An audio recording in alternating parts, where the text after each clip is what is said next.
기도하겠습니다. 참 좋으신 아버지 하나님, 이 밤 금요치유 예배에 우리를 불러주셔서 감사합니다. 하나님, 오늘도 저희들이 드리는 찬양이 하나님께 영광이 되기만을 간절히 소원합니다. 저희들이 드리는 찬양이 우리의 믿음의 고백이 되기를 소원합니다.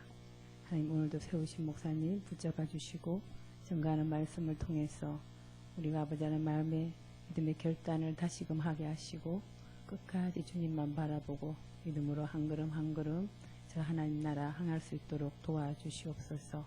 이 밤에 이 자리에 함께 있지 못하지만 있는 곳에서 우리 성도들이 함께 찬양하며 예배할 수 있도록 도와주옵소서. 지금도 하나님 병상에서 신음하는 연로하신 우리 권사님들 기억하여 주시고 불쌍히 여겨 주옵소서. 하나님의 긍휼이 아니면 우리는 하루도 살 수가 없는 줄 아오니 하나님, 특별히 영육의 연약함 가운데 있는 분들을 하나님 기억하여 주시고 하나님의 사랑으로 만져주시기를 간절히 소원합니다. 하나님께서 이 밤 우리의 찬양 가운데 예배 가운데 함께 하실 줄로 믿고 감사드리며 예수님의 이름으로 기도드립니다. 아멘.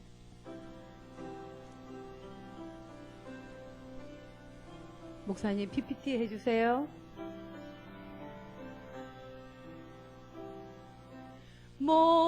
목마른 사슴 시냇물을 찾아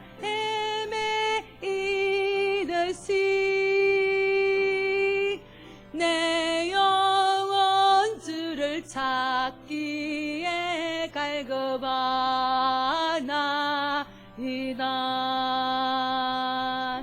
주님만이 나의 힘, 나의 참 소망, 나의 몸 정성 다 바쳤어 주님 경배합니다. 금보다 귀한 나의 주님, 내게 만족 주신 주님만이 나의 기쁨 또한 나의 잠복배. 주님만이 나의 힘, 나의 방패, 나의 참 소망, 나의 몸 정성 다 바쳤어 주님 경배합니다.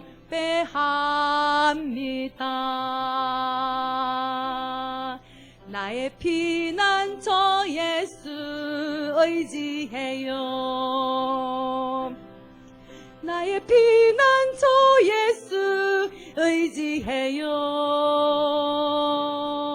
나의 가는 길이 굳센 바람 몰아쳐와도 나의 피난처 예수 의지해요. 나의 피난처 예수 의지해요. 나의 피난처 예수 의지해요. 나의 가는 길이 굳센 바람 몰아쳐와도 나의 피난처 예수 의지해요. 아버지 나를 사랑하시니 나의 모든 것 주께 드려요. 아버지 내가 여기 있으니 주님 영광 위하여 써주세요. 나는 영원히 주님 사랑해요. 나는 영원히 주님 사랑해요. 세상 어떤 것도 나의 사랑 끊을 수 없네. 나는 영원히 주님 사랑해요. 나는 영원히 주님 사랑해요. 나는 영원히 주님 사랑해요. 세상 어떤 것도 나의 사랑 끊을 수 없네. 나는 영원히 주님 사랑해요.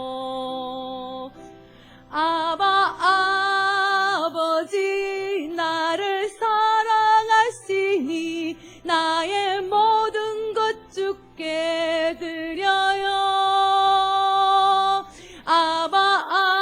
아버지 내가 여기 있으니 주님 교회 위하여 써주세요. 다시 한번 찬양하겠습니다. 나의 피난처 예수 의지해요. 나의 피난처 예수 의지해요. 나의 가는 길에 거센 바람 몰아쳐와도 나의 피난처 예수 의지해요. 나의 피난처 예수 의지해요. 나의 피난처 예수 의지해요. 나의 가는 길에 거센 바람 몰아쳐와도 나의 피난처 예수 의지해요. 아버지 나를 사랑하시니 나의 모든 것 주께 드려요. 아버지 내가 여기 있으니 주님 영광 위하여 써주세요. 나는 영원히 주님 사랑해요. 나는 영원히 주님 사랑해요. 세상 어떤 것도 나의 사랑 끊을 수 없네. 나는 영원히 주님 사랑해요. 나는 영원히 주님 사랑해요. 나는 영원히 주님 사랑해요. 세상 어떤 것도 나의 사랑 끊을 수 없네. 나는 영원히 주님 사랑해요. 아버지 나를 사랑하시니 나의 모든 것 주께 드려요. 아버지 내가 여기 있으니 주님 교회 위하여 써주세요. 아멘. 여러분 이제 이번 주일이면 종려주일이고 이제 고난주간이 시작되잖아요. 제가 사순절에 이제 말씀을 묵상하면서 세상 50이 지천명이라고 그러는데 50이 되면 하늘의 뜻을 아는 나이라고. 주리씨 50이 지천명이래요. 근데 왠지 주니 눈을 보면 벌써 지천명이 된 것 같은 느낌도 들어요. 그런데 이제 60이 넘고 제가 생각이 된 그 주님의 십자가가 죄의 무게만큼 고통스럽고 무겁겠고 그 못 박힐 때 그 고통이 조금 느껴졌어요. 얼마나 아팠을지. 그래서 하나님 이제 63살 돼서 철이 조금 났나 봅니다. 참 죄송하더라고요. 늘 그런 마음으로 살면 우리가 죄를 안 지을 것 같아요. 덜 지을 것 같아요. 우리 사순절에 이어서 우리 고난주간에도 주님을 더 묵상하는 그런 귀한 시간이 됐으면 좋겠습니다. 우리 6월절 어린 양의 피로 나의 삶의 문이 열렸네 찬양 드리겠습니다.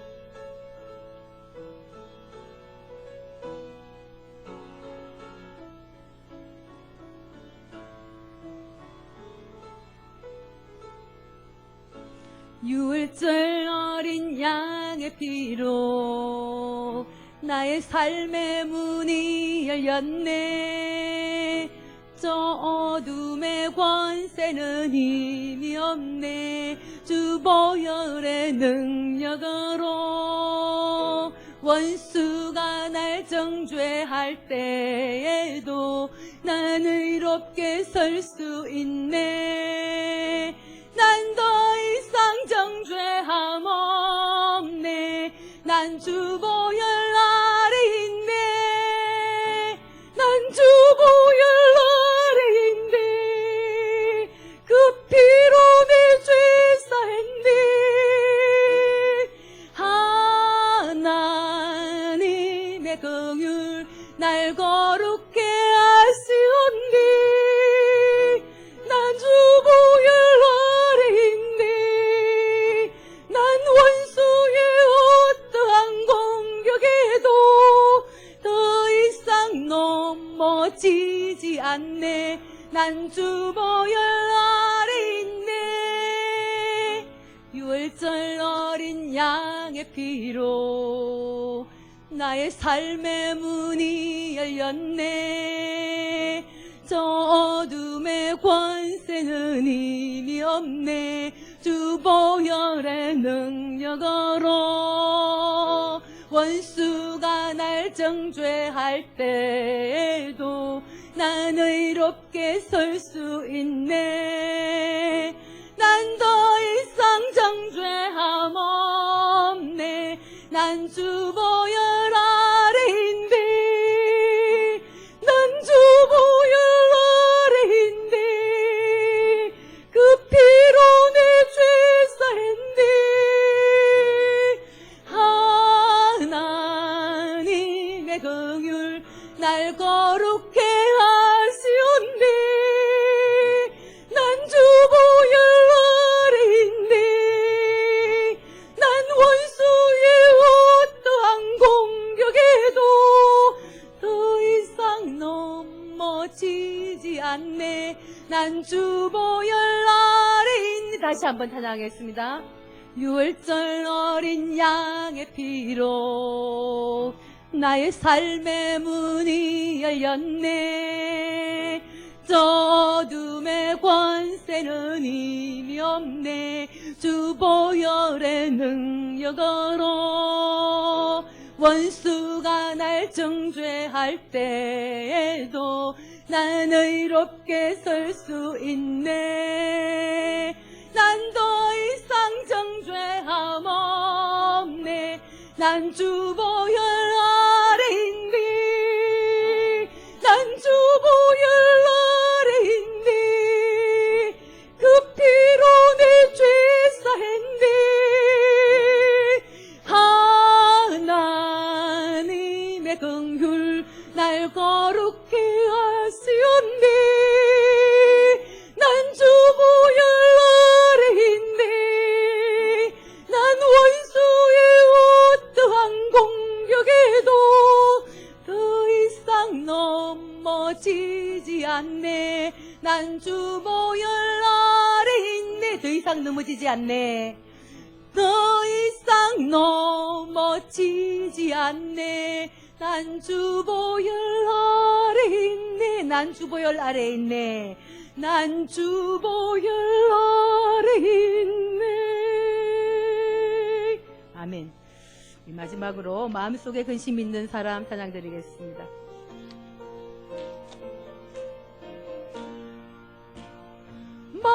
마음속에 근심 있는 사람 주 예수 앞에 따라오라. 슬픈 마음 있을 때라도 주 예수께 아뢰라.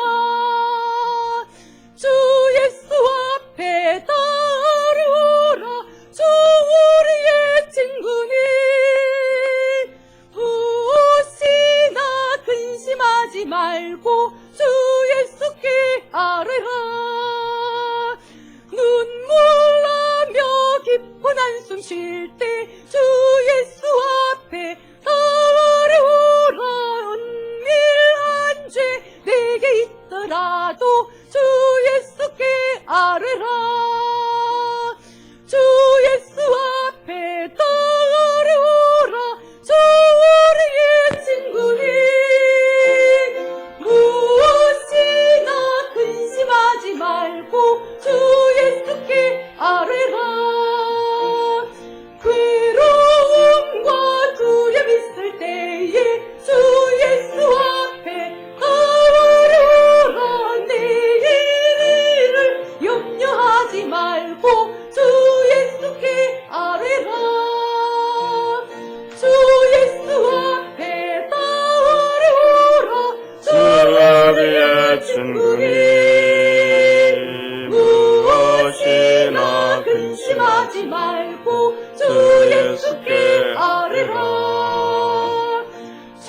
금 앞에 겁을 내는 자여 주 예수 앞에 아뢰어라.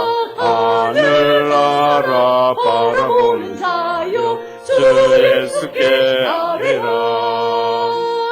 주 예수 앞에 아뢰어라. 주 우리의 친구니 무엇이나 근심하지 말고 주 예수께 아뢰라. 아멘. 우리 하나님 앞에 기도드리겠습니다. 전능하신 하나님 아버지, 우리 오늘 금요 치료 예배로 주님 앞에 나와 경배와 영광을 돌립니다. 오늘도 성령 안에서 우리를 붙잡아 주옵시고 믿음의 눈이 열려지게 하시고 주님 바라보며 의지하며 믿음 안에서 살아갈 수 있게 하시고 마지막 이 시대에 또한 아버지 하나님 사단 마귀의 현란한 시험과 유혹에 넘어가지 않게 하시고 믿음의 눈을 열어서 바라보며 달려갈 수 있도록 주께서 하늘문을 열어 은혜 더하여 주옵소서. 예배드리고 기도하고 하나님 앞에 찬양할 때 주께서 성령의 놀라운 은혜와 은총으로 역사하옵시고 분별의 영을 주시며 깨닫게 하시며 믿음 잘 간직할 수 있는 복된 성도들 되게 하옵소서. 구원하신 예수님의 이름으로 기도드립니다. 아멘. 우리 하나님 말씀 같이 보겠습니다. 누가복음 12장 49절부터 59절까지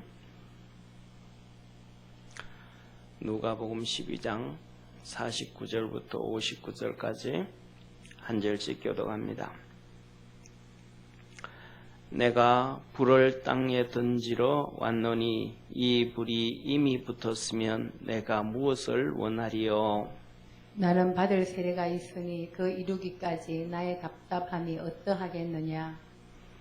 내가 세상에 화평을 주려 온 줄로 아느냐? 내가 너희에게 이르노니 아니라 도리어 분쟁케 하려 함이로라. 이후부터 한 집에 5사람이 있어 분쟁하되 셋이 둘과 둘이 셋과 하리니 아비가 아들과 아들이 아비와 어미가 딸과 딸이 어미와 시어미가 며느리와 며느리가 시어머니와 분쟁하리라 하시니라. 또 우리에게 이르시되 너희가 구름이 서에서 일어남을 보면 곧 말하기를 소나기가 오리라 하나니 과연 그러하고 남풍이 부름을 오면 말하기를 심히 더우리라 하나니 과연 그러하니라. 외식하는 자여 너희가 천지의 기상은 분변할 줄을 알면서 어찌 이 시대는 분변치 못하느냐. 또 어찌하여 옳은 것을 스스로 판단치 아니하느냐. 내가 너를 고소할 자와 함께 법관에게 갈 때에 길에서 화해하기를 힘써라. 저가 너를 재판장에게 끌어가고 재판장이 너를 관속에게 넘겨주어 관속이 오게 가둘까 염려하라. 59절 합독합니다. 내게 이르노니 홀이라도 남김없이 갚지 아니하여서는 결탄코 저기서 나오지 못하리라 하시니라. 아멘. 예, 오늘 이 본문 말씀은 지난주 벌써 몇 주째 말씀을 드렸던 것처럼 이 12장 말씀드렸던 것처럼 예수님한테 정말로 많은 12장 1절에 보면 물이 수많이 모여 정말로 많고 많은 무리들이 예수님한테 모여왔을 때에 예수님께서 그 앞에 앉아있는 그 많은 사람이라면 그 많은 사람한테 다 메시지를 전해야 될 텐데 그 많은 사람과 상관없이 예수님 앞에 있는 12명의 제자들에게 예수님이 메시지를 전합니다. 말씀을 합니다. 그러면서 너희들은 이제 이건 무슨 말씀이냐면 예수님의 때가 다 된 거예요. 그리고 이스라엘의 때가 다 된 거예요. 예수님이 십자가에 가실 때가 다 됐고 그 다음에 이스라엘이 멸망을 당하고 나라가 망할 때가 다 됐고 이게 다 된 거예요. 그런데 이스라엘 나라가 망할 때가 되어졌는데 그것을 아는 사람은 하나도 없는 거예요. 이따가 좀 전에 이따 후에 말씀을 드리겠지만은 그래서 뭐냐면 이 아무리 많은 무리들이 예수님 앞에 와도 쉽게 말하면, 한마디로 말하면 소망이 없는 거예요. 그래서 예수님이 제자들에게 앉아가지고 너희들은 절대로 저 바리새인들의 누룩, 그들의 교훈, 그들의 가르침, 그것을 따르지 말라라고 말씀을 합니다. 그렇게 주님께서 말씀을 하니까 어리석은 부자가 한 명이 와서, 동생이 와서 예수님한테 말합니다. 형님, 예수님, 우리 형님이 유산을 다 가져갔는데 좀 그거 나보고 나눠주게 해주십시오 라고 얘기를 합니다. 그때 예수님께서 내가 이 땅에 온 것은 그런 거 하주러 온 게 아니다.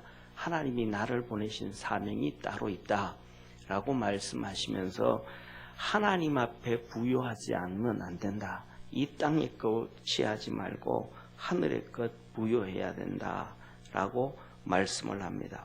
그때 그러면서 예수님께서 제자들에게 말씀하시기를 너희는 무엇을 먹을까 무엇을 마실까 염려하지 말고 먼저 그 나라와 그 의를 구하라.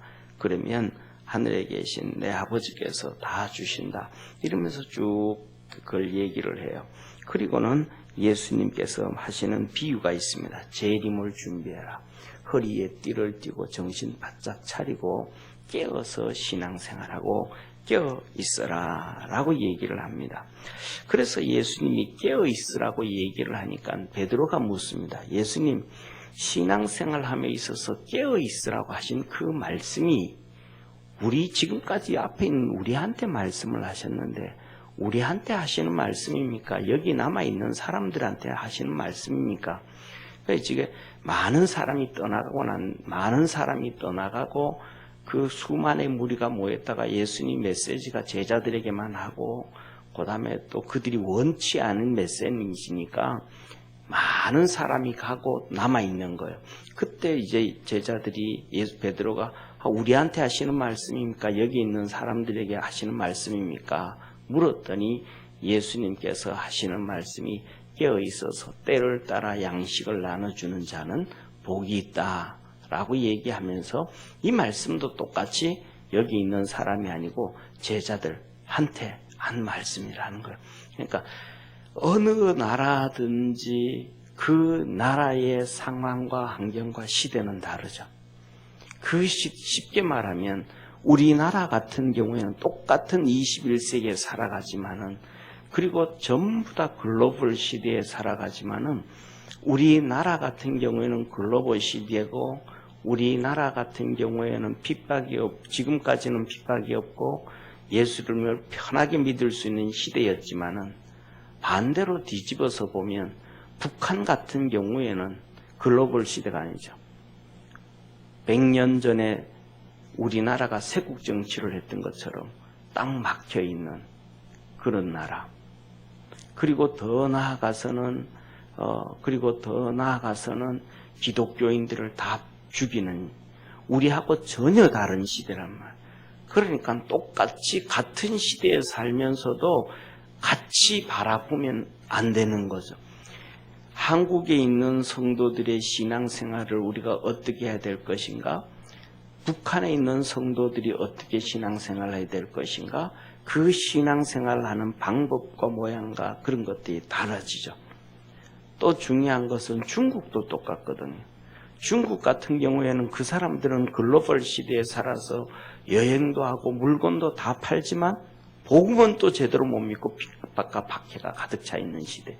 그러니까 그 나라마다 상황과 환경이 다르기 때문에 그 상황과 시대를 알아야 된다. 그래서 거기에 맞게 주의 종들은 때를 따라서 양식을 나눠줘야 된다. 이걸 주님이 말씀을 하시는 거예요. 그런데 오늘날 우리가 살아가는 이 시대에는 가장 중요한 것 중에 하나가 뭐냐 하면 우리나라는 정말로 하나님의 축복 가운데서 정말로 위대한 이승만 대통령, 박정희 대통령, 그 다음에 전두환 대통령 시대까지 우리 기독교가 정말로 박해 없이 신앙생활을 할 수 있었고 요새 신천지 나오면서 신천지가 그들의 그 뭐라 그럴까 성지라고 하면서 과천이 나오잖아요, 그죠? 과천이 나온단 말이에요. 이 과천이 나올 때 뭐냐면 1960년 중반부터 70년으로 들어서면서 그때 과천이 이단들의 이 온상이었어요. 그런데 이단들의 온상이었었는데 그때 이단들이 정말로 여러 종류 그 파들이 있어서 장막파부터 시작해서 잔뜩 있었는데 그때 박정희 대통령이 대한민국에서 이단들이 발을 붙이지 못하도록 만들어버린 거예요. 그래서 60년 지나고 70년, 80년 전두환 대통령 지날 때까지 한국이 우리 기독교가 정말로 이단들 신경 안 쓰고 마음 편하게 그렇게 신앙생활 할 수 있었거든요. 그래서 60년대에 그 이단들 과천을 중심으로 있었던 그 이단들이 다 그냥 와해되어 버렸다가 그 이후에 누굽니까? 노태우 대통령 때부터 시작해서 그 핍박이 없어지고 나니까 그때부터 다시 이단들이 거기에서 고개를 들기 시작했어요. 그래서 다미선교회, 다가올 미래를 대비하라 해가지고 옛날에 우리나라 시끄러웠죠. 92년도에 10월 26일 날 예수님 재림한다 하면서 막 그냥 난리 피웠던 그것도 전부 다 뭐 이장님 씨, 그것도 뿌리가 뭐냐 하면 60년대 과천의 그 이단의 뿌리를 가지고 있고 또 지금 신천지 도 똑같이 과천의 그 뿌리를 가지고 있는 거예요. 그래서 뭐냐면 우리가 기독교인들이 이런저런 고민을 안 하고 정말로 편하게 신앙생활을 할 수 있었던 것은 정말로 위대했던 그 대통령들이 기독교를 보호해주고 있었기 때문에 우리가 정말로 신앙생활을 편하게 할 수 있었다. 이런 시대에서는 다른 얘기할 필요가 없거든요. 왜냐하면 시대가 워낙 이렇게 기독교 중심으로 그다음에 이렇게 생활할 수 있도록 편하게 그냥 박해 없이 마음껏 신앙생활을 할 수 있도록 그냥 예수 그리스도의 복음만 전해도 되게 됐으니까 시대와 상황과 환경은 전혀 얘기할 필요도 없는 시대였었으니까. 그런데 일제시대만 하면 달라지거든요. 그때는 엄청난 신사참배부터, 지금은 우리가 다 신사참배라고 얘기하고 그러지만 그때는 시대를 알았어야 되거든요. 복음만 얘기해가지고는 되지 아니하는 시대. 지금도 또 그런 시대. 그래서 거기에 너무 익숙해져 가지고 우리가 시대를 알지 못하면 마지막 때에 우리의 신앙을 지킬 수가 없는 거예요. 복음만을 들어가지고 신앙을 지킬 수가 있는 것이 아니고 그 시대를 알아야 시대에 우리 사단이 우리를 어떻게 핍박하고 정권을 가지고 우리를 기독교인들의 신앙을 어떻게 신앙생활 못하게 하는가, 그런 것들을 시대를 알고 그 다음에 또 성경을 알아야 앞으로 이런 핍박과 이런 박해가 오겠구나, 이런 것들을 이해를 하고 그런 상황이 왔을 때는 내가 어떻게 신앙생활을 할 수 있을까, 이거예요. 그래서 오늘 우리 주님께서 주님의 때가 다 됐는데도 제자들은 주님이 죽는다고 얘기하고 십자가에 달리고 바리새인들과 그 장로들에게 잡혀서 죽었다가 3일 만에 부활하신다고 계속 얘기를 하고 예수님의 때에 대해서 말씀을 하는데도 제자들은 그거 듣기 싫은 거예요. 자기들이 원하는 메시지가 아니니까. 그러니까 그 메시지는 은혜가 안 되는 거예요. 자기가 원하는 메시지가 아니니까. 그리고 그러니까 제자들부터 시작해서 그 수만 명이 예수님을 따라다니지만은 그들에게 더 이상의, 쉽게 말하면, 한마디로 말하면 그들에게 더 이상 소망이 없는 거예요.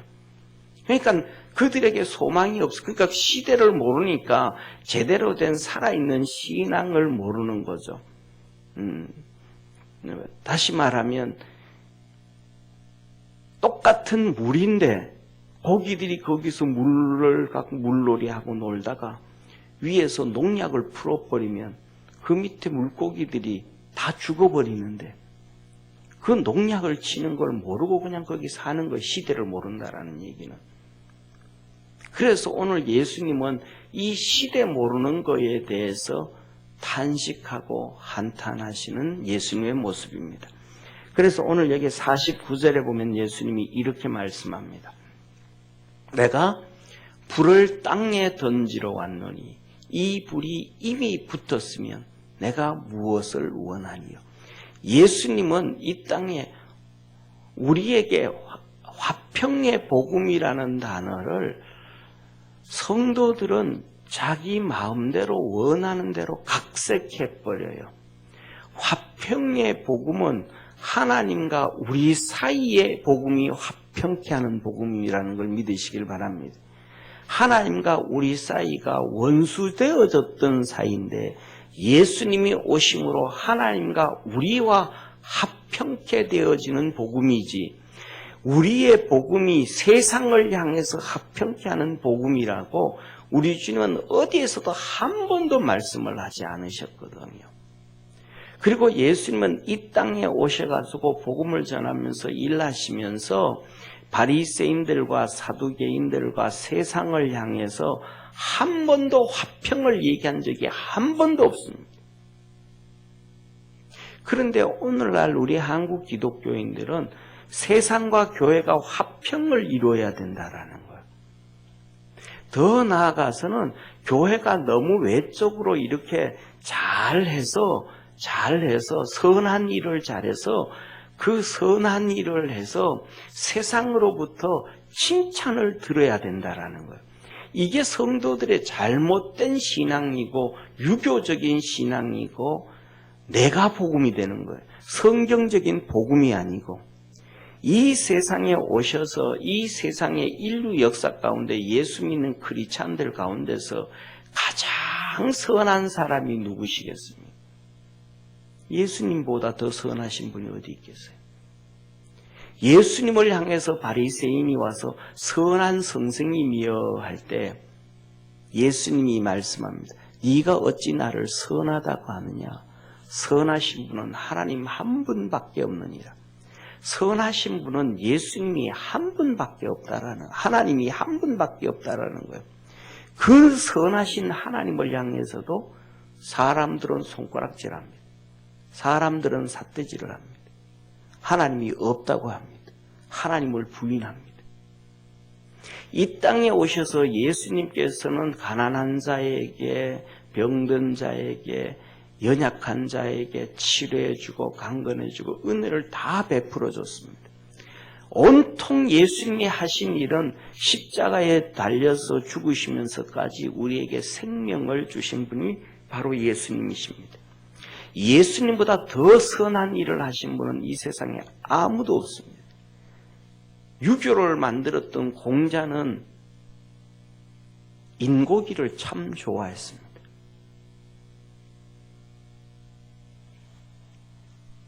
쉽게 말하면 사람을 잡아먹는 거죠. 그런데도 공자는 칭송을 받아요. 그런데 예수님은 선한 일을 그렇게 했는데도 예수님과 화평을 이룬 사람들이 아무도 없어요. 바리새인들이 예수님 박수 안 쳐줬어요. 바리새인들은 예수님이 행하신 기적과 이적을 귀신의 왕을 덧입어서 귀신 충만해서 쫓아낸다고 얘기합니다. 예수님께서 정말 하늘의 복음을 전하고 그 전하는 메시지가 다른 교사들과 선생과 랍비와는 달랐다 그랬음에도 그 말씀을 책 잡으려고 몸부림을 쳤습니다. 그러면 오늘날 저와 여러분 우리가 살아가는데 예수님보다 더 선하게 살 수 있을까요? 예수님보다 더 선한 삶을 살 수 있을까요? 예수님과는 비교할 수 없을 정도로 선한 삶을 살지 못하면서 그 예수님을 세상 사람들은 비난하고 십자가에 못 박았는데 우리가 선하게, 교회가 선하게 살아서 세상에 칭찬받으려고 될까요? 안 돼요. 제가 알고 있는 큰 교회 선배 목사님은 은사 목사님 교회를 정말 크게 지었어요. 그래서 지하에다가 주차장을 만들었어요. 그 옛날인데 지금으로부터 한 20년 전인데 지하 주차장을 만드는데 건축비가 한 대당 평균 2천만 원 들어갔대요. 지하 주차장 만드는데 주차 하나 세우는데 건축비가. 그래서 그냥 주중에 이렇게 하니까 또 주위의 사람들이 그 주차장 막 모자리고 하니까 단독주택 가니까 교회 막 안 믿는 사람들이 교회에다가 주차장 오픈하라고 막 난리를 피운 거예요. 그러니까 아이 좀 열어주지 뭐. 그래서 오픈을 해줍니다. 그랬더니 공짜로 세우는 거잖아요. 자기들은 건축비 하나도 안 냈으면 교회를 향해서 고마워해야 되잖아요. 고마워하는 게 없어요. 최소한 교회 주차장에 세워놓고는 거기다가 담배꽁초를 버리면 안 되잖아요. 담배꽁초 버립니다. 그리고 거기다가 오줌도 그냥 주차장에 오줌도 그냥 놓아버립니다. 주차장이 엉망이 되어져 버리는 거예요. 그리고 더 중요한 부분들은 뭐냐면 그렇게 외부 사람들이 다 세워놓으니까 새벽 예배 드리러 성도들이 주차하러 왔는데 주차할 수가 없어져 버려요. 전혀 고마워하는 마음도 없고 다 희생을 해주고 다 해줘도. 그리고 더 나아가서는 수요일 날 오후 저녁에 예배가 있고 금요 예배가 있고 주일날 예배가 있으니까 이때는 주차 안 됩니다 하면 왜 안 되냐고 막 따져요. 완전 도둑놈하고 똑같은 거예요. 그렇게 선한 일을 해도 사람들은 선하게 여기지를 아니하는 거예요. 그러니까 우리가 잘못 신앙을 가지고 있는 거예요.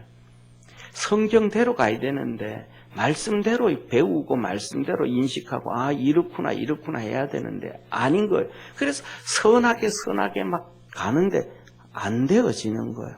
여기서 예수님이 하신 말씀은 내가 너희들이 그렇게 사람들과 평화의 복음을 주러 온 게 아니다. 내가 온 것은 땅에 불을 던지러 왔다. 불은 여기서 하는 게 뭐냐면 싸움이에요. 싸움. 진리와 비진리의 싸움. 생명과 사망의 싸움.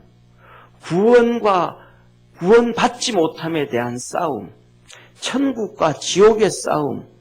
이 금세만 있는 것이 아니고 내세를 준비해야 된다는 진리와 비진리의 싸움. 예수 그리스도의 구원과 예수 그리스도의 구원이 아닌 것에 대한 싸움. 이것을 예수님이 붙이러 왔다라는 거예요. 그런데 뭐냐 하면 그래서 예수님이 하신 말씀이 나를 따르라 그러신 거예요. 그런데 이것을 알아듣는 사람들이 아무도 없었어요. 그래서 그리고 이렇게 불을 던지러 왔는데 쉽게 말하면 아무도 몰랐다. 이 불이 붙었더라면 내가 무슨 걱정을 하겠느냐.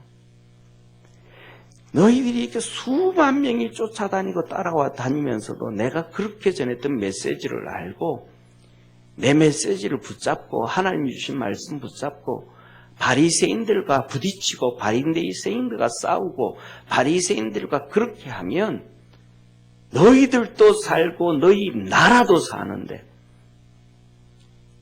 이게 안 싸우는 거예요. 그러니까 개인도 죽고 나라도 죽는 거예요. 우리 성경에 잘 알잖아요. 예수님께서 소경을 눈을 띄워줍니다. 그랬더니 소경이 눈이 뜨고 난 다음에 성전에 가서 막 하나님을 찬양하고 박수를 칩니다. 그런데 그날이 안식일이에요. 바리새인들 사두개인들이 그 소경을 보고 뭐라 그러면 너 소경인데 오늘 어떻게 이렇게 눈 뜨고 돌아다니냐? 너 왜 소경이 가지고 있던 짐들 있잖아요. 그것 왜 들고 다니냐? 주일날 그거 일하면 안 되는데 왜 그러냐? 그랬더니 이 소경이 하니까 내 눈을 띄워준 사람이 들고 가라 그래서 내가 들고 왔다. 너 그 사람이 누구냐? 그랬더니 소경이 몰랐던 거예요. 난 모른다. 그러니까 부모가 부모한테 막 또 그러는 거예요. 그랬더니 그 부모가 뭐냐면 이렇게 얘기하는 거예요. 그 회중에서 쫓김을 받을까봐, 유대교에서 버림을 당할까봐 무서워서 예수님이라고 얘기하지 못하고, 내 아들이 소경이 이제 성인이 다 됐으니까 쟤한테 물어보라고. 그래서 그리고 난 다음에 예수님이 성전에 들어오니까 이 소경들의 특징이 뭐냐면 청각이 발달되잖아요. 그러니까 예수님의 목소리를 듣고 자기 눈을 띄워준 사람이 누군지를 안 거예요. 그래서 그 소경이 예수님이라고 얘기하니까 바리새인들이 예수님한테 막 뭐라 그러는 거예요. 그때 예수님이 하신 말씀이 안식일에 사람을 살리는 일과 죽이는 일과 어떤 것이 옳으냐? 너희들의 소가 만일 웅덩이에 빠져 죽어가면 건지지 아니하겠느냐? 주님이 그렇게 말씀을 하셨거든요. 그러니까 이들은 뭐냐 하면 예수님의 말씀을 듣고도, 그 다음에 두 번째 병을 고침을 받고도, 은혜를 입고도 예수님 편이 안 되는 거예요. 그 메시지로 무장이 안 되는 거예요. 그 고쳐주면 다시 똑같이 바리새인들, 사두개인들로. 그래서 이번 주일이 종료주일이잖아요. 고난주간이잖아요. 예수님이 십자가에 못 박힐 때 어떻게 사람들이 전부 다 죽여라, 죽여라, 죽여라. 제가 생각하기에는 그렇습니다. 거기에서 예수님 편드는 사람이 반은 있어야 됐어요.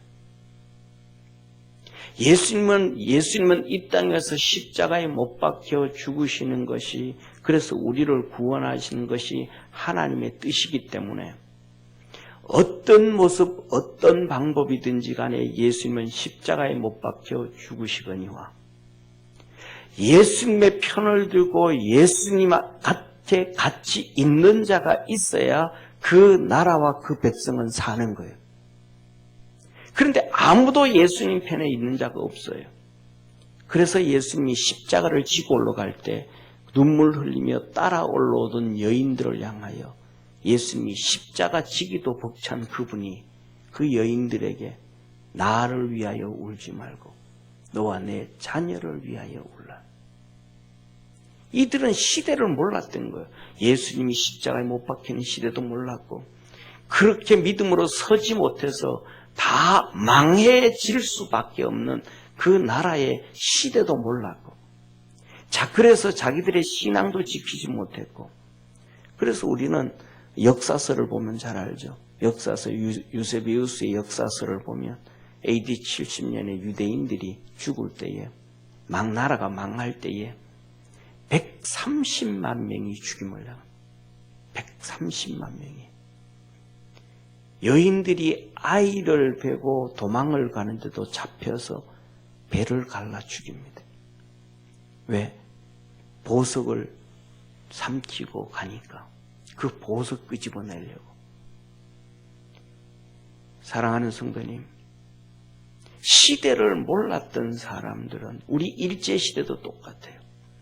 일제시대도 처음에는 신사참배 반대하다가 나중에는 평양노예부터 시작해서 신사참배 다 했습니다. 돌아섰습니다.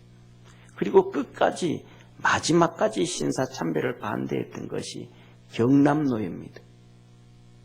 그게 지금은 그 경남노예를 중심으로 해서 교단이 생긴 것이 고려신학입니다. 고려신학. 고신이라고 하는 고신총회입니다. 시대를 모르면 우리의 신앙 못 지키는 거예요. 마지막 시대, 저와 여러분이 살아가는 것은 전부 다 말세라고 합니다. 지금 오늘날 우리가 신학하는 이 우한 폐렴을 보면서 우리는 또 하나가 뭐냐면 마지막 때의 시대를 다시 한번 또 조명해보고 그때 어떻게 신앙생활할 것인가 한번 비추어 봐야 됩니다. 오늘날 정부에서 그 다음에 경기도의 도지사, 서울시장이 하도 뭐라 그러니까 경기도 서울에 있는 교회들 거의 80% 이상 90%가 예배를 안 드립니다. 동영상을 통해서 예배를 드립니다. 그런데 그것과 똑같이 그렇게 되면 교회에 동영상을 통해서 예배를 드리는데 경찰들 5명만 보내면 됩니다. 그럼 목사, 방송 찍는 사람, 그 다음에 또 그냥 데려가 버리면 성도들은 집에 앉아서 동영상을 동시에 예배 드리려고 준비하고 기다리고 있다 할지라도 예배가 없는 거예요. 그냥 하루아침에 교회가 다 없어져 버리는 거예요. 우리나라에서 얘기하죠. 이 세종시, 그 다음에 부산, 그 다음에 대구, 광주, 스마트시티 떠들었잖아요. 지금 계속 한다 그러잖아요. 그 스마트시티를 딱 보면서 우리는 뭘 생각을 했으냐면 홍콩 작년 6월부터 홍콩 데모한 걸 봤어야 돼요. 홍콩 데모할 때 뭘 해요? 가로등에 카메라가 다 접혀 있는 거예요. 가로등에는 전기가 들어가 있잖아요. 가로등에 카메라가 다 잡혀가지고 앞면 인식을 다 하는 거예요. 다 잡아내는 거예요. 그러니까 이게 스마트 시티에 철저하게 감시하는 1984년에 우리 정영기 집사님이 이 칼럼에서 썼던 것처럼 1984년에 조지오의 동물농장처럼 사람들을 그렇게 감시 감독하는 거. 그냥 가로등에 카메라 놓고 중국에는 전국에 1억 5천 개의 감시 카메라를 놔둔 거예요. 이게 그것 보고 우리나라에 지금 스마트 시티를 하고 시작하는 거예요. 그래서 그거 관리하기 위해 그거 하는 것이 관리하고 하는 것이 하웨이예요. 중국에. 하웨이 다 들어와 있잖아요. 이번에 5G 하는데 하웨이 한다 그러잖아요. 그러니까 미국에서 트럼프가 뭐래? 하웨이 하지 마라. 하웨이 하지 마라.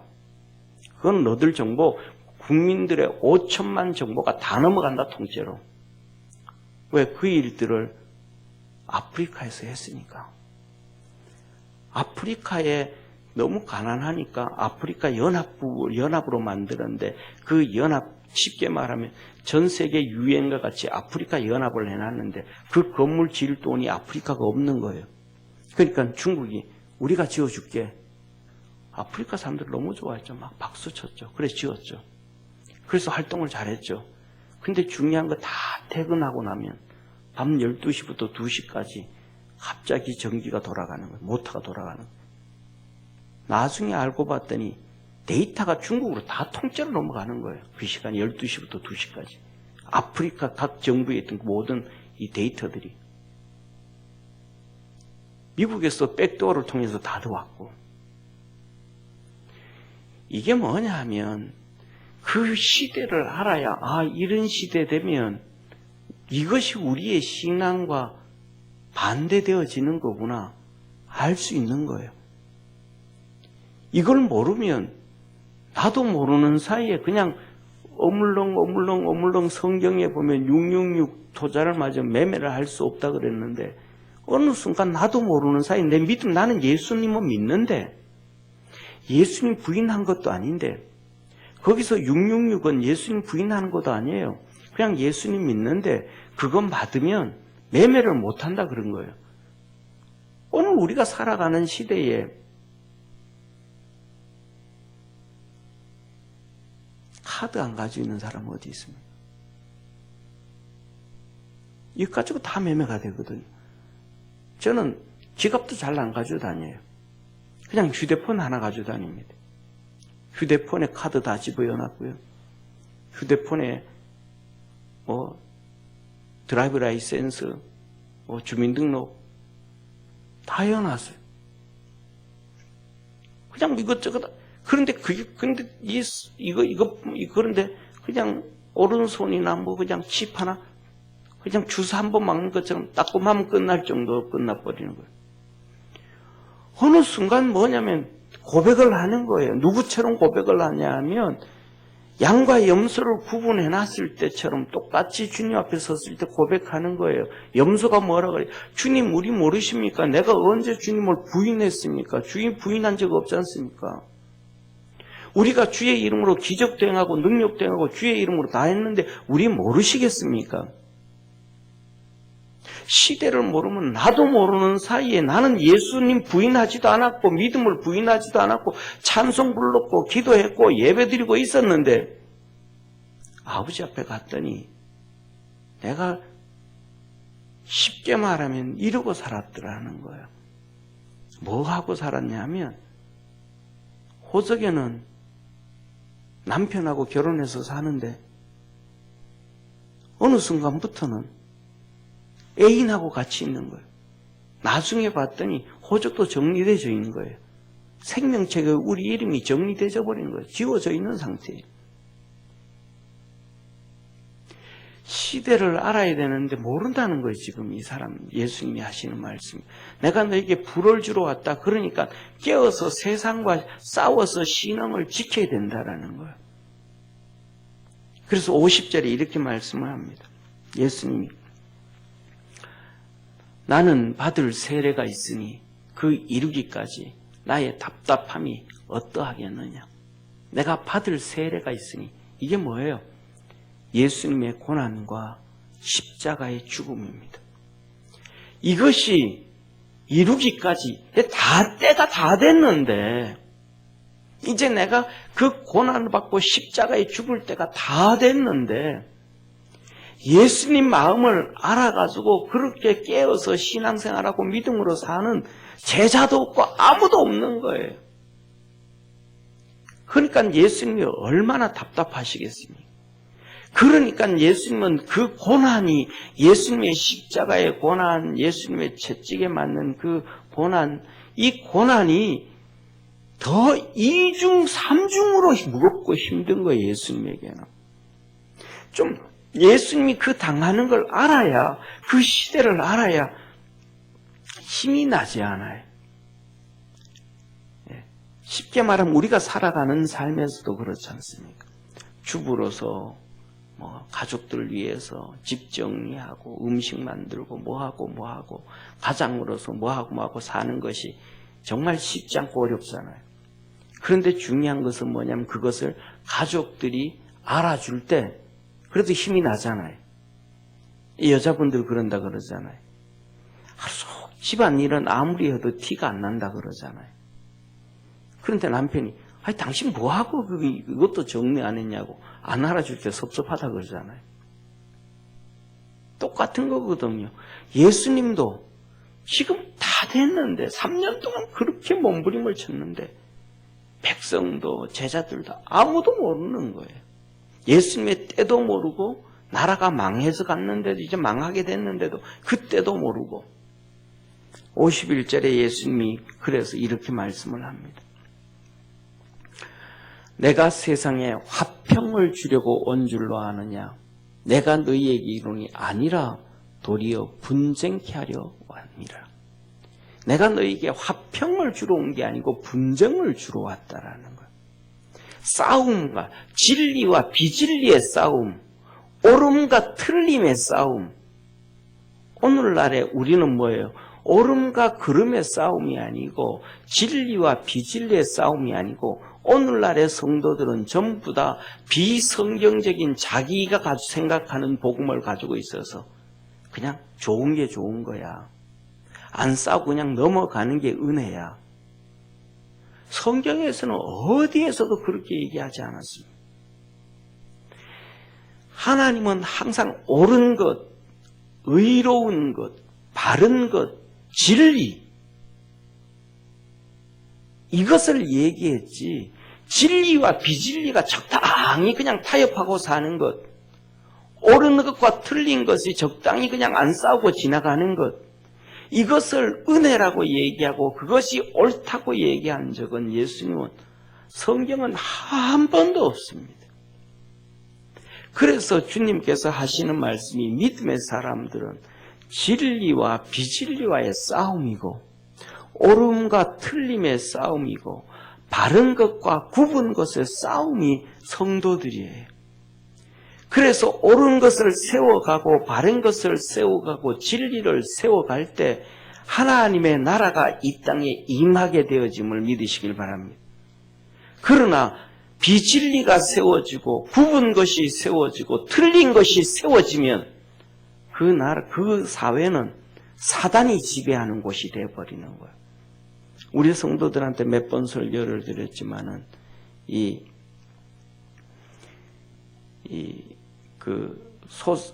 단편 소설 중에서 톨스토이의 단편 소설 중에서 이런 소설이 있어요. 마귀를 숭배하던 사람이 죽었어요. 마귀를 숭배하던 사람이 죽으면서 자기 유산을 자기 밭을 마귀한테 상속을 하고 죽었어요. 왜? 마귀를 섬겼으니까. 그러니까 이게 유언이에요. 그러니까 자식들이 아버지 유언이 이 좋은 밭은 정말로 옥토와 같은 이 밭을 마귀에게 줬으니까 아버지의 유언이니까 들어줘야 되는 거예요. 유언이니까. 그런데 그 밭은 어떻게 상속을 해줘야 되잖아요. 명의 변경을 해줘야 되잖아요. 근데 마귀는 우리말로 하면 호석이 없잖아요. 인감이 없잖아요. 그러니까 그 땅을 상속해 줄 수가 없는 거예요. 그래서 이 자식들이 법원에다가 그것을 해결해 달라고 이렇게 수를 했어요. 그래서 자식들이 우리 아버지가 이렇게 해서 유언을 했는데 이것을 들어주기 위해서는 이렇게 해야 되니까 법원에서 이 땅은 마귀에게 이전되어질 수 있도록 서류를 해달라 그럽니다. 그랬더니 판사가 재판을 하는 거예요. 판사가 한마디 합니다. 그 땅을 울타리를 쳐서 10년 동안 아무도 그 안에는 들어가지도 못하게 하고 경작하지도 못하게 하고 울타리를 쳐서 아무도 10년 동안 못 들어가게 해라.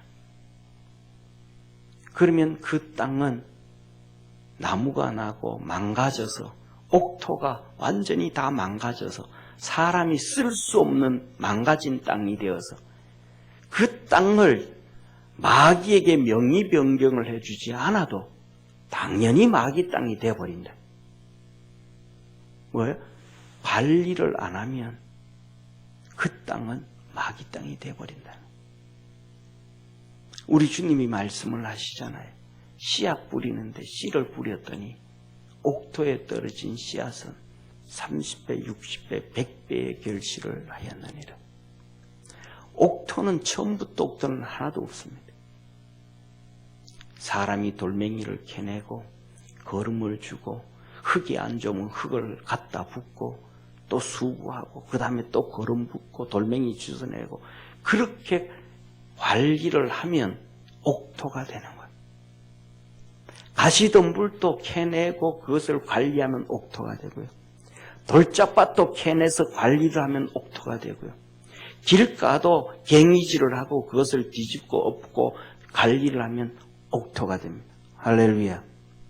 우리가 하나님의 말씀에 맞춰서 우리의 잘못된 것들을 캐내고 가꾸고 바꾸고 변화시키고 말씀으로 움직여가면 우리가 마음이 그리스도 안에서 옥토가 되어짐을 믿으시길 바랍니다. 그래서 첫째로는 이 분쟁은 나와의 싸움이에요. 내 속에 있는 사단의 마음, 내 개인적인 마음, 내 주관적인 마음에서 하나님의 말씀으로 분쟁해서 그 말씀으로 변화시켜 갈 때 하나님의 역사가 이루어지고 세상에서도 잘못된 생각들의 말들을 그래서 우리 주님이 얘기하잖아요. 너희는 세상에 비치고 소금이라. 세상에 비치고 소금은 어떻게 해야 돼요? 세상을 바꾸는 거잖아요. 소금이 들어가면 바꾸잖아요. 세상에 가서 진리를 얘기해주고 옳은 것을 얘기해주고 바른 것을 얘기해주고 의를 얘기해주고 그래서 의를 모르던 사람이 의를 알게 되고 진리를 모르던 사람이 진리를 알게 되고 굽은 것을 잘못된 것을 모르던 사람이 그것을 알게 되어지면 그 사회가 의로운 사회가 되어지고 자연이 빛과 소금의 역할이 되어지는 거잖아요. 침묵하고 있으면 절대로 되어지지가 않죠. 소금이 뿌려졌는데 그대로 안 녹고 있어져 버리면 소금 역할을 못하죠. 그러면 바깥에 던져 말 피운다 그랬잖아요. 그러니까 이걸 원하는데 주님이 하나도 지금 이게 안 되어지고 있는 거예요. 3년 동안 사역을 하셨음에도 불구하고. 그래서 우리 주님께서 52절 53절에 이렇게 말씀을 합니다. 그 후로부터 한 집에 5사람이 있는데 셋이 둘과 둘이 셋과 싸운다 이 말. 53절에 아비가 아들과 아들이 아비와 어미가 딸이 어미와 시어미가 며느리와 며느리가 시어미 분쟁하리라. 서로 복음을 믿으면 네 말 맞, 나하고 당신하고 말 맞다.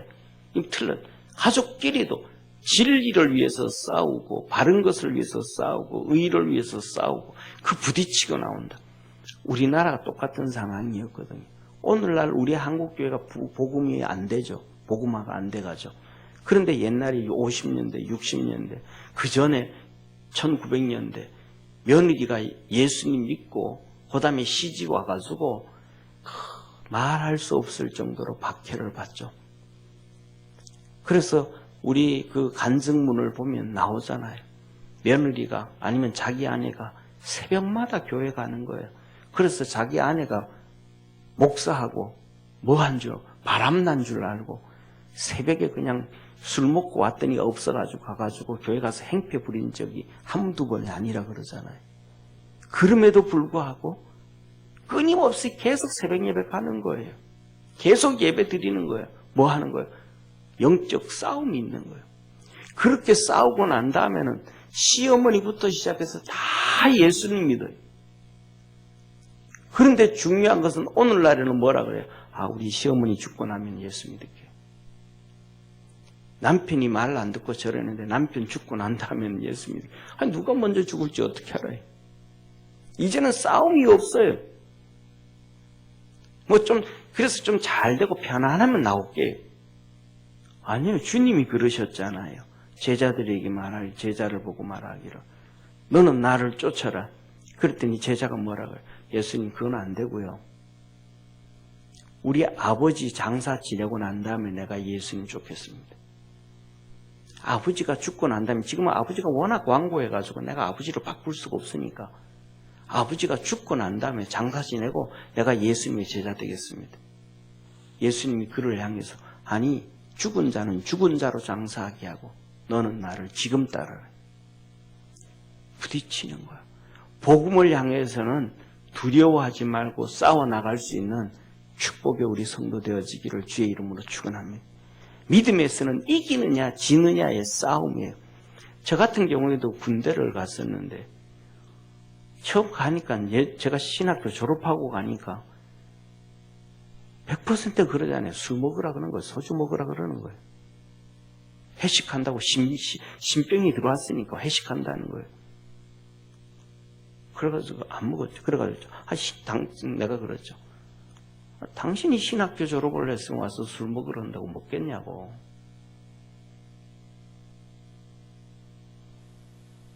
그랬죠. 좀 그랬더니 위에 있는 보고 야, 쟤서 가서 좀 교육 좀 해라. 나왔는데 보면 내가 졸업하고 갔으니까 내가 훨씬 나이 많잖아요. 함부로 이게 좀 잘해라. 좀 어떻게 해라. 고집 한번 피웠거든요. 그리고 절대로 안 했거든요. 그래도 그 다음부터는 뭐라 그러냐면 다 바뀌어진 거예요. 인정해 주는 거예요. 그 다음부터는 뭐 있을 때마다 날 위해 가지고 사이다 준비해라. 사이다. 콜라도 준비하지 않아요. 사이다 준비해라 그래. 싸움에서 이기고 나면 그들이 인정을 해주는 거예요. 그런데 내가 신앙에서 타협을 하고 나면 그들도 우리의 신앙을 인정하네요. 왜? 염소가 되어버렸으니까. 양이 아니니까.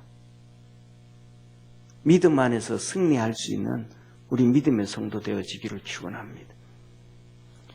자, 그리고 난 다음에 오늘 주님께서 이렇게 말씀합니다. 이제 외식하는 사람들 아무리 얘기해도 안 듣는 사람들, 주위에 예수님 같이 있던 그 수많은 사람들, 그들에게 듣기는 하는데 변화가 없는 사람들. 54절에 이렇게 말씀을 합니다. 또 무리에게 이르시되 너희가 구름이 서에서 일어남을 보면 곧 말하기를 소나기가 오리라 하나니 과연 그러하고. 그 다음에 55절에 남풍이 부는 별 보면 말하기를 심히 더우리라 하나니 과연 그러하니라. 56절에 외식하는 자여, 그 많은 사람들을 보고 뭐라, 외식하는 자라. 겉과 속이 다 틀렸. 아무리 예수님 쫓아다니고 수만 명이 쫓아다니고 3년 동안 쫓아다니고 가르쳐주고 기적과 이적을 행하고 다 했는데도 아무리 듣고 들어도 바뀌지 않고 변화가 되지 않고 자기 생각에 그대로 잡혀서 바리새인들과 유대인들과 똑같이 유대교를 그대로 쫓아가는 그들, 변화가 없는 그들을 향하여 외식하는 자여, 너희가 천지의 기상은 분별할 줄 알면서 어찌 이 시대 분변치 못하겠느냐. 서에서 바람이 불면 비가 오리라 하고, 서에서 바람은 똑같이 이스라엘 백성들은 서쪽에서 바람이 분다라는 얘기는 지중해 바람이 불어오는 거거든요. 지중해 바람이 불어오니까 비가 오는 거예요. 서쪽에서 바람이 불어오니까. 그래서 우리가 잘 알잖아요. 엘리사가 갈멜산에 가서 기도할 때 너 종 보고 야 기도했는데 좀 봐라 그랬더니 서쪽에서 손바닥만한 구름이 올라옵니다. 됐다, 빨리 가자. 비가 내린다. 서쪽에서 지중해 바람이 부는 거예요. 그리고 그 다음에 그랬잖아요. 남풍이 불어오면, 남풍은 뭐냐, 밑에 있는 사막이잖아요. 유대 사막. 또 그 다음에 이 남쪽에 사막이 많잖아요. 그 남쪽에서 사막 바람이 불어오면 더부리라. 엄청 뜨겁다. 사막 바람 불으면 뜨겁잖아요. 그러니까 그 바람 보면 정말로 뜨겁겠구나. 이 바람이 어디서 부는 건지를 느끼면서, 그거는 알면서 너희가 어떻게 하여 시대는 분별하지 못하냐. 지금 이 시대가 망하게 되어지고 너희들이 정말로 완전히 로마에 완전히 식민지가 되어지는 게 아니고 완전히 없어져 버리는, 나라도 통째로 없어져 버리고 비참하게 되어져 버릴 그 시대가 오는데, 이 시대는 예수님은 다, 이들은 몰라도 예수님은 아시잖아요. 그리고 지난번에 제가 우리 교인 8월달마다 예배 드릴 때 성전 파괴 주일에 말씀을 드리잖아요. 이 성전 파괴되어진 그 파괴절, 솔로몬 성전이 파괴되어진 그날, 아달롤 9일이죠. 그날에 되면 이스라엘 백성들은 2000년 동안 그때만 되어지면 엄청난 박해가 찾아왔다라는 사실. 프랑스에서 쫓김을 당하고, 영국에서 쫓김을 당하고, 스페인에서 죽임을 당하고, 그때만 되어지면 2000년 동안 수시로 그냥 박해와 핍박. 그래서 그 2000년 동안 그들이 전부 다 뭐냐면, 유대인들이 생각하기에는 그게 전부 다 천주교였거든요. 그러니까 자기들이 볼 때는 천주교나 개신교나 별 차이가 없는 거예요. 그러니까 그들은 안 믿는 거 유대교를 잡고 있는 거예요. 예수 믿는 자들이 그렇다고 하니까 넘어간 거예요. 자, 그래서 뭐냐 하면 시대를 예수님은 뭐 하라는가? 하라라는 거예요. 마지막 시대 우리가 살아갈 때 7년 대환란을 통해서 하나님께서 인을 떼고 나팔을 불고 대접을 불 때 어떤 시대의 상황이 되어지는가, 그것을 알아야 이런 시대구나 하면, 우리가 성경을 보고 있다, 이런 시대가 됐구나 해야 내가 어떻게 이 신앙을 대처해 나갈 수 있을까, 알 수 있을 거 아니에요. 다시 말하면 예를 들면 이런 거잖아요. 내가 편입 시험을 친다 그러면, 약사 시험을 친다 그러면 어떤 과목을 공부해야 시험을 칠 수 있는지를 알아야 그거에 대해서 공부를 하잖아요. 대학교를 졸업하고 장교 시험을 친다 그러면 무슨 과목을 어느 부문에서 어떻게 나오는지를 알아야 거기에 대해서 공부를 하잖아요. 거기에 대해서 공부를 하지도 않고 약사와 관련된 과목들을 책들을 보지도 안 하고 그냥 일반 책들을 보면서 약사 시험 준비한다. 정훈장교 어떤 시험을 보는지도 모르면서 그냥 다른 책을 보면서 준비한다. 이거는 전혀 말이 안 되는 거죠. 예를 들면 소설책을 읽으면서 약사 시험 준비를 하고 소설책을 읽으면서 정훈장교 시험 본다 그러면 그놈은 완전히 정신병자보다 더 심한 놈이잖아요. 그러면 마지막 때에 우리가 살아갈 때 하나님이 어떻게 일하실 것인가 그 시대를 알고 믿음 생활을 해야 이럴 때는 이렇게 했구나. 이런 문제가 나올 때는 이렇게 풀어야 되겠구나. 이 문제는 이런 답이 있구나. 알 수가 있잖아요. 근데 그 시대를 모르면 마지막 때에 어떻게 우리가 신앙생활을 할 수 있겠어요? 좀 전에 처음에 시작하면서 말씀드렸던 것처럼 양과 염소를 구분해놨는데 염소들은 자기가 염소인 줄을 전혀 몰랐습니다. 주님 우리를 왜 모르신다고 하는데요? 우리가 주의 이름으로 기적과 이적을 행했다니까요. 주의 이름으로 예배를 드렸고 주의 이름으로 선한 일을 했고 주의 이름으로 기도했고 주의 이름으로 모든 것 다 했는데요. 왜 우리를 몰라요? 그들은 아무것도 모르는 거예요. 주님은 그들을 향해서 말합니다. 이 악한 자들을 바깥 어두운 데 내어 던져서 거기서 슬피 울며 이를 갈미 있으리라. 주님은 그들에게 말합니다. 너 이래서 잘못했고 너 이래서 잘못했고 너 이래서 잘못했고 너 이래. 거기다 구체적인 얘기 별로 안 해요. 여기 있는 자들이 곧 내게 한 것이니라 그냥 그걸로 끝나요. 중요한 것은 자기들이 염소였다라는 것을 평상시에 전혀 몰랐다라는 사실이에요. 사랑하는 성도님, 그 뒤에 한번 보세요. 57절에 이렇게 말합니다. 또 어찌하여 옳은 것을 스스로 판단치 아니하느냐. 옳은 것을 어찌 너희가 분별하지 아니하느냐.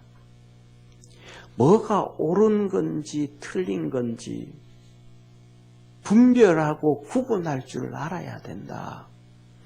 어떤 게 옳은 건지 아닌지를 어떻게 그렇게 분별하지 못하느냐. 이 말씀 속에는 앞에도 나왔던 것처럼 바리새인들의 얘기 나오잖아요. 그들 속에 예를 들면 자보세요. 예수님이 오셔서는 이 유대인들과 바리새인들 그 뿌리 내려져 있는 것 하나, 태어나면서부터 소경, 태어나면서부터 안진뱅이, 이 사람들은 하나님 앞에 저주받은 사람, 하나님 앞에 저주받은 사람. 그 다음에 문둥병, 이건 레위기에 하나님 앞에 저주받은 사람, 문둥병, 저주받은 사람. 그 다음에 죽었다가 살아나는 사람. 이거는 이 가장 기본적인 이 세 가지는 어느 누구도 하지를 못했던 거예요. 태어나면서부터 하나님 앞에 저주받았는데 그러면 하나님의 저주를 끊어야 되잖아요. 그래야 그것이 회복되는 거잖아요. 근데 누가 그것을 저주를 끊을 수 있겠어요? 근데 예수님이 끊었어요. 그러면 비교를 해보면 바리새인들과 예수님을 비교를 해보면 누가 옳은 분이에요? 예수님이 옳은 분이잖아요. 신앙의 옳은 분이 예수님이잖아요. 이 사람들은 하나님의 저주를 끊지 못했고 예수님은 하나님의 저주를 끊고 안진뱅이를 일으키고 봉사를 눈뜨게 했으니까. 그러면 바리새인들은 하나님이 안 보낸 사람이라 안 보냈다 할지라도 예수님은 하나님이 보낸 사람이에요. 하나님의 저주를 끊었으니까. 그리고 문둥병도 똑같이 문둥병도 하나님께 저주받은 병이기 때문에 이 병은 누구든지 치료할 수가 없는 병이란 말이에요. 그래서 우리는 잘 알잖아요. 성경에 예수님도 말씀하시기를 엘리사 시대에 문둥병이 고침받은 자는 나만 뿐이었고 이스라엘 백성 안에서도 문둥병을 치료해 주지 못했단 말이에요. 선지자들도. 왜? 하나님 앞에 저주받은 병이니까. 근데 예수님은 이 문둥병자들 10명씩도 치료하고 개인 1명씩도 치료하고 말이죠. 한 번에 그냥 우연의 사건이 아니라 여러 번의 사건이 있었다면 예수님이 오심으로 말미암아 하나님의 저주에서 우리는 해방됐다라는 걸 알게 될 거 아니에요. 그러면 예수님이 어떤 말씀을 하시든지 간에 내가 하나님의 아들이라고 얘기하든지 나는 포도나무라고 얘기하든지 나는 길이요 진리요 생명이라고 얘기하든지 그 말씀이 여기서 얘기하는 것처럼 옳은 것이고 바리새인들이 예수님에 대해서 이러쿵저러쿵 잘못 얘기하는 것은 틀린 것이잖아요. 그러면 그 예수님을 따라가는 수많은 사람들이 벌써 분별을 해요. 판단해야 되잖아요. 분별. 누가 옳은 것인지, 누가 틀린 것인지, 누가 의로우신 분인지, 누가 의롭지 않은지, 누가 하나님으로부터 보냄을 받았는지, 누가 하나님으로부터 보냄을 받지 않았는지. 이걸 분석을 해야 돼. 분별을 해야 된단 말이죠. 이 분별하지 아니하면 안 된다. 우리 믿음의 성도들도 하나님의 말씀을 가지고 이렇게 쫓아가고 따라가고 분석할 수 있는, 그래서 사도행전에 말씀했던 것처럼 베레아 성도들처럼 그 말씀이 옳은가 확인하고 믿음으로 우리 주님께서 그들은 신사적이었다 했던 것처럼 믿음의 의가 있기를 축원합니다. 그러면서 58절 59절에 우리 주님이 다시 한번 예를 들어서 말합니다. 너희들도 잘 알지 않냐? 고소할 자가 너희들을 고소하러 끌고 가잖아. 고소할 자가 끌고 갈 때는 뭐해? 재판장에 가서 하는 것보다는 가기 전에 서로 타협하는 것이 너에게 유익하잖냐. 예를 들면 100만 원에 네가 실수를 했는데 내가 지금 돈이 없고 이렇게 하니까 이렇게 잘못했으니까 좀 선처를 봐주시고 한 50만 원으로 좀 해결합시다. 그러니까 어떻게든 간에 다음 달까지는 내일까지는 만들어 드릴게요. 그 다음에 못하면 알아서 하십시오 하고 재판장에 가기 전에 그런 것들을 벌써 다 뭐 해야 법관에게 갈 때 길에서 화해하기를 힘써. 그렇게 다 화해하면 네가 손해 안 보고 네가 도움을 얻을 수 있다. 그건 사실이다. 그런데 그렇게 하지 아니하고 재판장에게 가면 너희는 100% 잘못 손해를 더 본다. 첫째, 100만 원의 손해를 입혔으면 100만 원에 대한 것을 100만 원을 다 갚아야 될 것이고, 두 번째 그 100만 원에 대한 이자도 내줘야 될 것이고. 이들은 유대인을 얘기하잖아요. 유대인 보면 이 다윗이 얘기한 거는 뭐예요? 4배를 갚아야 된다. 그 다음에 또 예레미야서에 보면 그것도 이자를 갚아야 된다 있잖아요. 이방인들 같은 경우에는. 그러니까 100만 원의 이자와 그것도 훨씬 더 많이 갚아야 되는데 59절에 그러잖아요. 거기에서 한 톨도 빠지지 않는다. 내게 이르니 홀이라도 남김없이 갚지 아니하여서는 결단코 저기서 나오지 못하여. 재판장이 다 줘라. 그렇게 되어진다. 그래서 홀이라도 작은 거라도 다 갚아줘야 된다. 더 나아가서는 그러잖아요. 우리 예레미야서에 나오는 거, 이것을 예레미야서도 있고 우리가 사회학적에서는 함무라비 법전이라고 얘기하잖아요.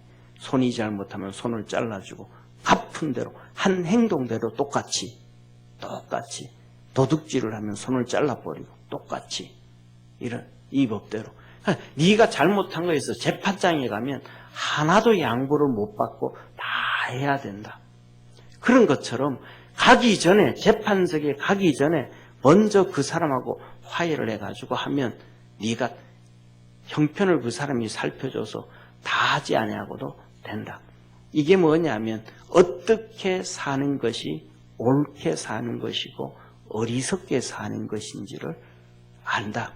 그래서 57절에 주님이 말씀하신 것이 뭐냐면 옳은 것과 잘못된 것을 구분해야 된다. 저와 여러분, 우리 믿음의 성도들도 정말 하나님 말씀 안에서 옳은 것과 틀린 것을 구분할 수 있는 그러한 믿음의 성도가 되어지기를 축원합니다. 이걸 모르면 우리가 잘 아는 것처럼 신천지로 끌려가는 거예요. 이단에게 끌려가는 거예요. 잘못된 신앙으로 가는 거예요. 나중에는 더 심하면 정말로 영원한 지옥병성이 될 수도 있다라고 얘기를 하시는 겁니다. 그래서 우리 사랑하는 모든 성도들이 정말 이 시대를 한번 보면서 저는 이번 이 우한폐렴, 이제는 우한폐렴이요 이름이 바뀌어지기 시작합니다. 수요일 날도 말씀드렸던 것처럼 미국에서부터 시작해서 영국도 그렇고, 제일 처음에는 중국이 자기들이 우한에서 났다 해서 우한폐렴이라고 했는데, 이제는 이 코로나하고 우리나라에서는 얘기하다가 공식적인 이 세균 명칭은 코비드-19이잖아요.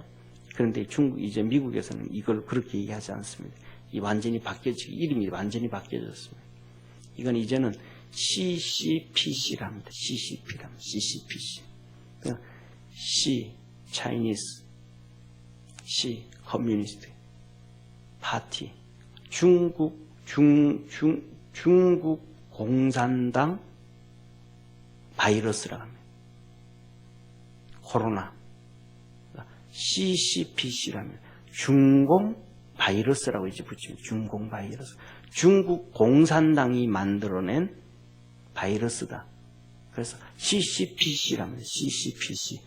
CCPC까지도 안 가고 이제 그냥 중공 공산당에서 CCP라고 표현할 때도 많아요. 이제 이름이 이제 이 미국을 중심으로 해서 그 이름까지도 바꾸면, 그렇게 바꾸는 이유는 여러 가지 의미가 있죠. 우리 성도한테 몇 번 얘기했던 것처럼 이제 이거 좀 지나고 나면 거기에 대한 이 우한 폐렴에 대해서 이 재판에 들어가게 될 거예요, 아마. 돈 이게 피해액을 내놓으라고 하기 위해서 CCP라고 붙이고 있는 게 아닌가. 그 심각한 것은 이게 오늘 문자 보냈던 것처럼 영국의 총리도 확진자가 됐잖아요. 엘리자베스 여왕도 확진자가 됐잖아요. 지금 심각해져 갖고 있거든요. 이런 상황을 보면서 우리가 이제는 뭐냐면 진짜 믿음 안에서 이렇게 서갈 수 있는, 시대를 한번 읽어보고 바라볼 수 있는, 그리고 또 기도를 좀 많이 할 수 있는. 그래서 우리 성도들한테 부탁드리고 싶은 얘기는 여러 가지 기도 제목할 때 진짜 하나님 좀 우리나라든 그래도 괜찮고 유럽도 미국도 의술이 발달되고 의사가 많으니까 괜찮은데 6월달 5월 지나고 6월 7월 8월 되어지면 그냥 제 혼자 생각하는 거예요. 틀릴 수 있지만 5월 6월 7월 8월 되어지면 이제 아프리카와 남미가 겨울로 들어서는 거예요. 겨울로 반구가 저쪽에 바깥 미치니까, 그러면 거기에 이제 이 폐렴이 우한 폐렴이 들어가면 거기는 완전히 그냥 심각해져요. 의사도 없고 약도 없고 의사들도 아예 없고 아프리카는 아예 없고 남미 같은 경우에도 베네수엘라고 그다음에 아르헨티나고 전부 다 사회주의 운동을 해가지고 의사들이 다 탈출해서 다 가버렸어요. 이 지식인들이 다 빠져나가 버렸어. 돈 있는 사람들이. 그래가지고 거기에 들어가면 정말로 심각해요. 어제죠. 오늘 우리는 시간으로는 오늘이죠. 오늘 밤이죠. 오늘 아침이죠. 트럼프가 얘기했잖아요. 트럼프가 뭔 얘기했냐면 그저께 이 스카프 하라고, 이제 미국 사람들 마스크 하지 말고 스카프 하라고, 스카프가 좋다고 하면서 얘기했잖아요. 그런데 트럼프가 왜 스카프 하라 그랬는지 속내를 드러냈단 말이에요. 그 속내가 뭐냐면 마스크가 미국에 없는 거예요. 마스크가 의사들한테도 부족한 거예요. 의료진들한테, 의사와 간호사들한테도 마스크가 부족한 거예요. 그러니까 이 마스크가 의사와 간호사들한테도 부족하기 때문에 국민들한테까지 마스크 줄 여력이 없다는 거예요. 왜? 제조 공장이 미국에는 없으니까. 그러니까 마스크 대신 이 스카프 하고 다니라 지금 그랬거든요. 그런데 더더욱 심각한 것은 오늘 우리가 아는 이 뉴스를 보고 알지만은 이 코로나로 인해서 미국이 2주 동안 이번에 2주 동안 지금 20만 명 미국이 20만 명이 넘어갔고 전 세계적으로 100만 명이 넘어갔어요. 그런데 미국이 2주 동안 실직자가 1000만 명 나왔습니다. 2주 동안 실직자가 1000만 명이 나왔습니다. 2주 동안. 그걸 실직자가 1000만이 나왔다는 얘기를 아는 이유는 미국은 실직수당을 신청하잖아요. 그 실직수당을 신청하는 게 지난주하고 이번주하고 걸쳐서 900몇만 나온 거예요. 거의 1000만 명이 나온 거예요. 그런데 더 중요한 것은 뭐냐면 트럼프가 완벽하게 이 코비드 19을 대비하고 대처를 잘했다 할지라도 미국인들이 약 20만 명 정도 죽을 수 있다 그랬어요. 완벽하게 잘 대처해도. 그러니까 15만에서 25만까지 얘기를 했단 말이에요. 이게 엄청난 사건이거든요. 그러니까 쉽게 이것을 보면서 말씀드렸던 것처럼 하나님이 어쩌면 이 일을 하는 것이고 심판하시는 것이고 그 다음에 PC 좌파들이 마이크로소프트사의 빌 게이츠가 얘기했던 것처럼 인구가 전 세계 인구가 70억 인구잖아요. 그런데 빌 게이츠가 얘기했던 것처럼 PC 좌파거든요. 전부 다 빌 게이츠, 구글, 전부 다 그런 사람, 전부 PC 좌파들이. 그 빌 게이츠가 했던 것처럼 지구의 인구가 10%에서 15%는 줄어야 된다. 이 얘기를 했거든요. 똑같은 것처럼 이 사건을 통해서 어쩌면 그렇게 될지도 모르는 어떤 사람들은 그것 가지고 음모가 있다.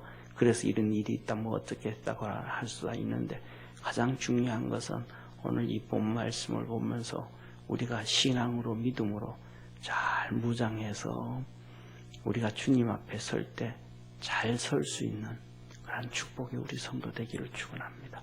기도하겠습니다. 전능하신 하나님 아버지, 지금 우리나라의 시대, 전 세계의 시대가 예수님의 시대와 다를 바가 없는 것 같습니다. 예수님이 3년 동안 아무리 몸부림치고 말씀을 전하셔도 그 시대와 때를 아는 사람이 아무도 없었고 또 이 시대에도 그렇게 아는 자가 없는 것 같습니다. 성경을 보고 예배를 드리고 말씀을 읽으면서도 잘 모르는 것 같습니다. 30년 전에는 계시록 강의, 계시록에 대해서 성도들이 많은 관심을 갖고 공부를 했었는데 이제는 계시록에 대해 관심을 갖는 것도 공부하는 것도 그때에 비하면 많이 떨어져 버린 것 같고 오히려 그러한 두려움과 또 하나님의 심판과 또 환란이 아예 듣기 싫어하는 그런 시대가 아닌가 싶습니다. 금요일 오늘 이 예배드리는 믿음의 성도들은 다시 하나님 앞에 믿음으로 잘 설 수 있는 축복의 성도가 되게 하옵시고 주님이 말씀하셨던 것처럼 옳은 것과 그른 것, 굽은 것과 바른 것, 진리와 비진리, 의와 불의를 분별하고 볼 수 있는 분별의 은사를 주옵시고 분별력을 더하여 주옵시고 말씀의 이끌림을 받아갈 수 있는 축복의 성도들 되게 하옵소서. 예수님의 이름으로 기도드립니다. 아멘.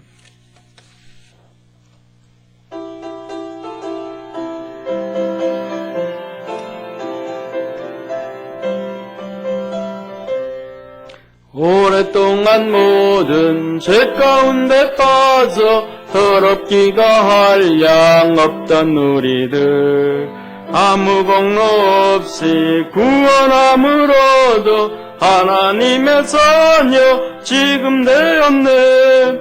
주의 그 사랑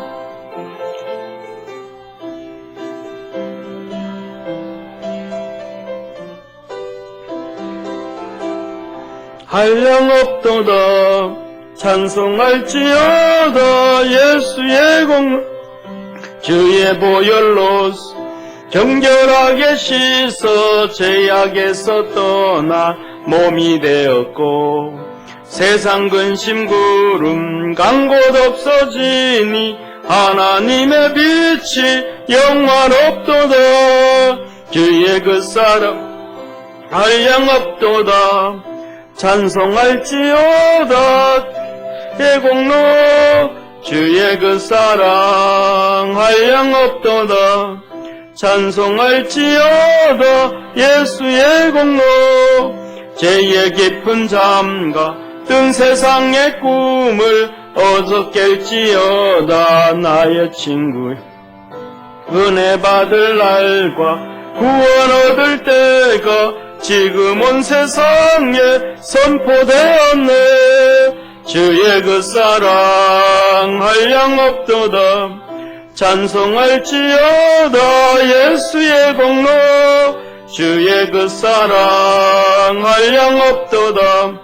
찬송 우리 3절 다시 한 번만 하겠습니다. 죄의 깊은 잠가 뜬 세상의 꿈을 어서 깰지어다. 나의 친구여 내 받을 날과 구원 얻을 때가 지금 온 세상에 선포되었네. 주의 그 사랑 한량 없도다. 찬송할지어다. 예수의 공로 주의 그 사랑 한량 없도다. 할지어다. 예수의 공로. 전능하신 하나님 아버지, 우리 모든 믿음의 성도들 그리스도 예수 안에서 깨어있게 하옵시고 하나님의 거룩한 은혜와 도우심과 구원이 이루어지도록 하늘문을 열어 축복해 주옵소서. 전능하신 하나님 아버지, 초대교회 AD 65년경에는 로마에 있는 성도들이 시대를 알았습니다. 그들이 다 순교당할 것을 감지했고 시대를 파악했습니다. 네로 황제가 로마 시를 불사질렀는데 그것을 보면서 기독교인들에게 화살이 올 것을 알았습니다. 그래서 그 기독교인들이 베드로를 보내면서 우리는 순교해도 당신은 살아서 성도들을 키워야 된다고 탈출시켰습니다. 그래서 불타는 로마를 등지고 나갈 때 주님을 만났고 주님이 그에게 네가 버린 로마 내가 다시 간다 하고 들어갈 때 베드로가 코바디스 도미네 주여 어디로 가시나이까 그 지팡이를 꽂고 다시 돌아와서 순교를 했습니다. 아버지 하나님, 이 나라에는 전 세계의 204개국이 코로나로 우한폐렴으로 있지만 그 204개국 중에서 유일하게 교회를 핍박하고 박해하는 나라가 이 우한폐렴을 통해서 대한민국입니다.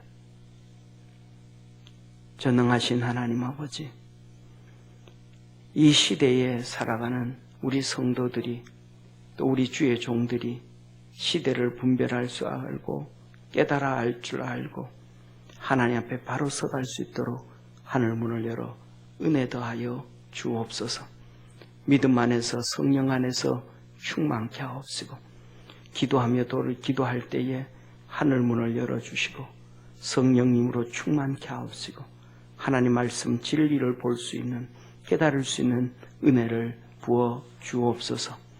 구원하시고 생명 주시고 능력 주시고 천국 갈 때까지 지키시고 약속해 주신 예수님의 은혜와 하나님의 사랑과 성령님의 내주교통 역사하심이 예배드린 모든 믿음의 성도들 머리 위에 항상 함께 있을지어다. 아멘.